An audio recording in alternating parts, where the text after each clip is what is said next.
ঠিক আছে, এই অ্যাটিটিউড অনেকেরই পছন্দ হবে না।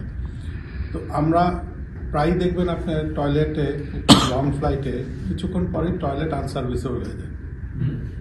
হ্যাঁ, কিন্তু এটা আনসার্ভিসেবল হচ্ছে কিন্তু আমাদের কারণে না, আনসার্ভিসেবল হচ্ছে কিছুক্ষণ পরেই আপনি দেখবেন বেশিরভাগই ওই টয়লেটের মধ্যে হয়তো গ্লাস ফেলে দিছে, টিস্যু পেপার ফেলে দিছে, বা ওই পান খেয়ে ফেলছে, ওইটা ব্লক হয়ে যাচ্ছে।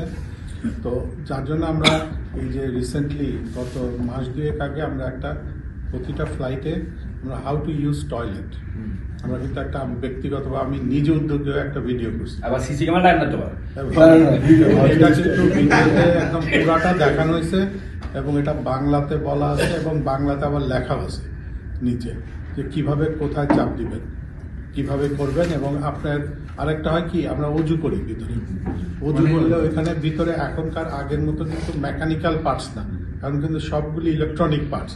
ওই পানি পড়লেই একটা গন্ডগোল হয়ে যায় স্পার্ক করে। তো আমরা এগুলিতে একদম বলে দিছি যে আপনার তবরুম আছে সিস্টেম, ক্যাবিন ক্রু কাছে চান, তারা আপনাকে মাটি দিবে।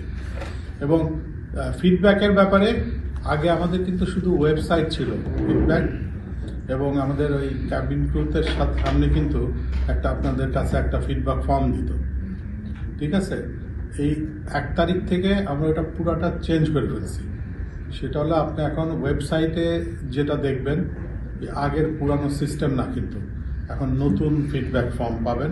এবং এর এই 1 তারিখ থেকে যত বিমানের যত কিছু হবে এখানে আপনি একটা কিউআর কোড পাবেন। আপনি কিউআর কোড স্ক্যান করলেই আপনার ওই কমেন্ট পেজে চলে যাবে। আপনার কমেন্ট বেশি না, খুব কম, মানে আগের মতো এত পয়েন্টস না, জাস্ট 2-3টা করে আপনি কমেন্ট দিতে পারবেন। এটা আমার জাস্ট যে কোনো দিন শুরু হবে। এবং আমি আপনার একটা ছোট ঘটনা বলি, আমি কিন্তু অনেক কমেন্টস পড়ি এবং আমি কিন্তু কল করি।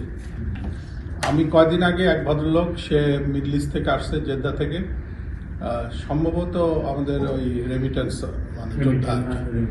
তো উনি লেখছে যে সব ঠিক ছিল, খাওয়া ঠিক ছিল, ইত্যাদি ইত্যাদি, এসিটা একটু ঠান্ডা করলে ভালো হতো। তো আমি করছি কি, আমি প্রথমে খোঁজ নিলাম যে না, ওটা একটু ডিস্টার্ব ছিল, ওটা ঠিক হয়ে গেছে। তো আমি ভদ্রলোককে কল দিলাম, কল দিয়ে বললাম যে আমি বিমান থেকে বলছি, আমি বিমানের এমডি। সাথে সাথে তার রেসপন্স, স্যার সরি স্যার, ভুল হয়ে গেছে, আমি আসলে ওইভাবে বলতে চাইনি, লিখতে চাইনি। আমি বললাম যে না, আপনি লিখছেন ভালো হয়েছে, কিন্তু আপনাকে যেটা আমি বলার জন্য কল করছি যে এসিটা ঠিক হয়ে গেছে, আপনি যখন যাবেন তখন দেখবেন এসিটা ঠিক হয়েছে। এই যে রিয়াকশন। তারপর আরেকজনের কাছে কল করলাম, সে ভদ্রলোক বিদেশ থাকে, মানে হি ওয়াজ অ্যামেজড সাহেব কল করছে। এবং আমি কিন্তু প্রায়ই এয়ারক্রাফটে যাই, সবার সাথে হ্যালো বলি, দোয়া করতে বলি আমাদের জন্য, বিমানের জন্য। এটা যেটা বললেন যে ব্র্যান্ডিংটা, পার্সোনালি টাচ, যে অনেকে হয়তো করবে যে এমডি সাহেব আমার সাথে আসে কথা বলছেন, এমডি সাহেব এসে আমাদের কেমন আছেন জানতে চাচ্ছেন।